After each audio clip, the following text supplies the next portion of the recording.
তুমি এক্ষুনি কাঞ্চনের কাছে চলে যাও আর ওকে সঙ্গে নিয়ে আজ রাত্রেই এই রাজ্য ছেড়ে চলে যাবে। মনে রেখো মা, ভগবানের পরে স্বামী হচ্ছে মেয়েদের সবচেয়ে বড় অবলম্বন। তোমার কারণে আমার কাঞ্চন আজ অন্ধ। এই বাড়িতে আমি তোমাকে কিছুতেই ঠাঁই দেব না। চলে যাও এখান থেকে। মহারাজ, মহারাজ, মহারাজ, কেন আপনি পিতা হয়ে একমাত্র কন্যার জীবনটা এভাবে নষ্ট করে দিলেন? ওই সেনাপতি বিজয়কে মালা কোনোদিনই স্বামী হিসেবে মেনে নেবে না। না না রানী, দেখো বিবাহের পর সব ঠিক হয়ে যাবে।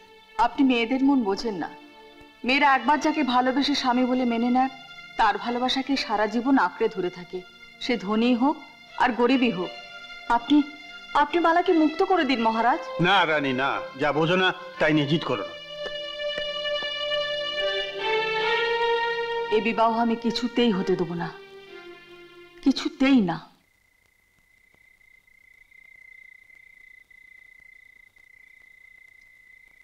রানীমা, এত রাত্রে আপনি এখানে? প্রহরী, তালা খুলে দাও। রানীমা, মহারাজের হুকুম ছাড়া আমি তালা খুলতে পারবো না। আমি এই রাজ্যের রানী, আমি তোমাকে হুকুম করছি, তালা খুলে দাও। আমার শাস্তি হবে রানীমা। আমি তোমাকে বেঁধে রেখে যাব। কাল সকালে সবাই জানবে তোমাকে বেঁধে রেখে কেউ মালাকে নিয়ে চলে গেছে। তুমি আমাকে তালা খুলে দাও।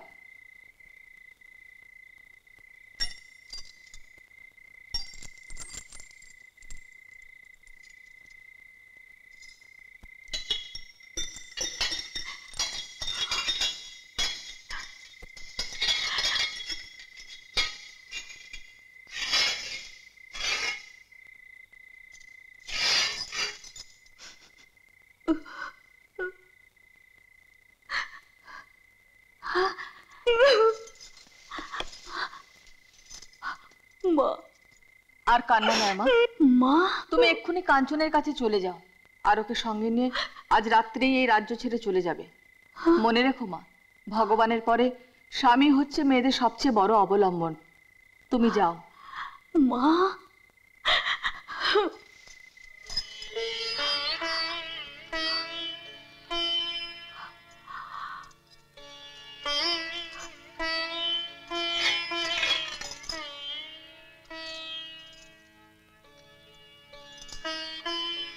দাঁড়াও মা, এই পোশাকে যাওয়াটা তোমার ঠিক হবে না। তুমি এই গয়নাগুলো খুলে আমার এই শাড়িটা পরে যাও। মা,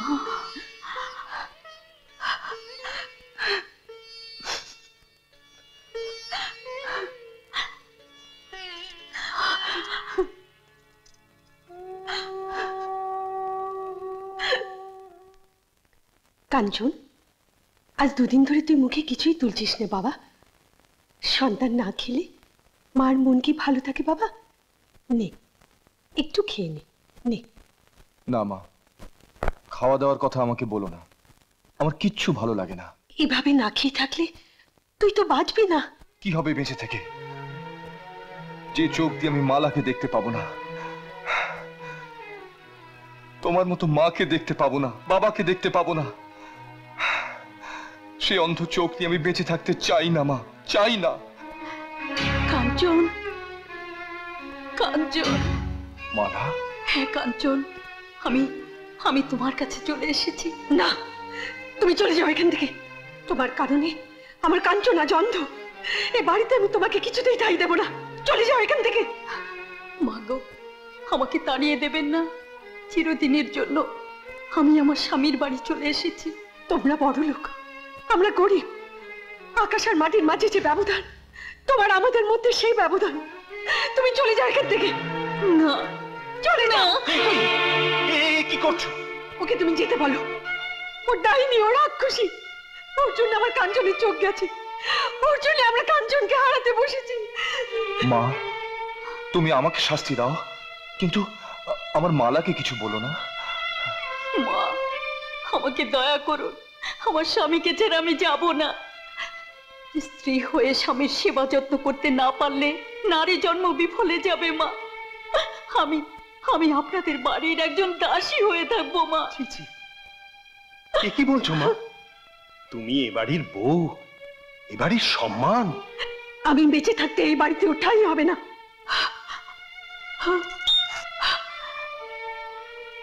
আমি বেঁচে থাকতে যদি স্বামী সেবা করতে না পারি, আমার চোখ থাকতে যদি কাঞ্চনকে দেখতে না পাই, তাহলে তাহলে আমার এই চোখ আমি রাখবো না। না না মালা, না। আমি তোমার স্বামী, আমি বেঁচে থাকতে এমন সর্বনাশ তুমি করো না। তোমাকে ভালোবেসে আমি অন্ধ হয়ে গেছি, এতে আমার কোনো দুঃখ নেই। আমি তোমার চোখ দিয়ে সব দেখতে পাই মালা। তোমার এই চোখ শুধু যে আমারই চোখ মালা। মা, তুমি তো একদিন বাবার শর্ত ভেঙে আমাকে ঘর থেকে বের করে মালার কাছে পাঠিয়েছিলে। তোমরাই তো মালার সঙ্গে আমাকে বিয়ে দিয়েছিলে। মালা, মালা আজ আমার স্ত্রী। মালার যদি কিছু হয় তাহলে তোমরা আমার মরা মুখ দেখবে। না কাঞ্চন, আমাকে ভুল বুঝিস না বাবা। তোর কষ্ট সহ্য না করতে পেরে আমি মালাকে অপমান করেছি। মালাকে ছেড়ে তুই যেমন বাঁচতে পারবি না, আমিও যে তোকে ছাড়া বাঁচতে পারবো না বাবা।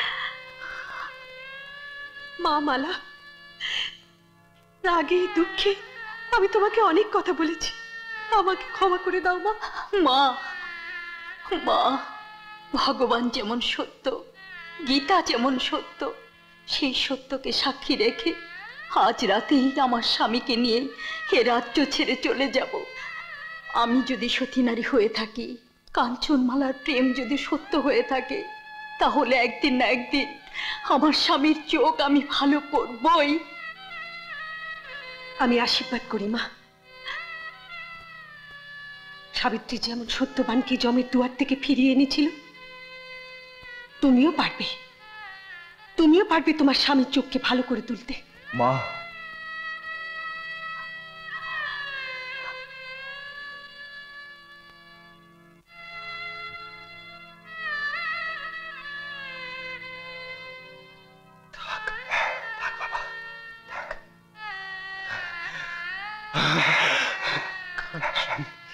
বাবা,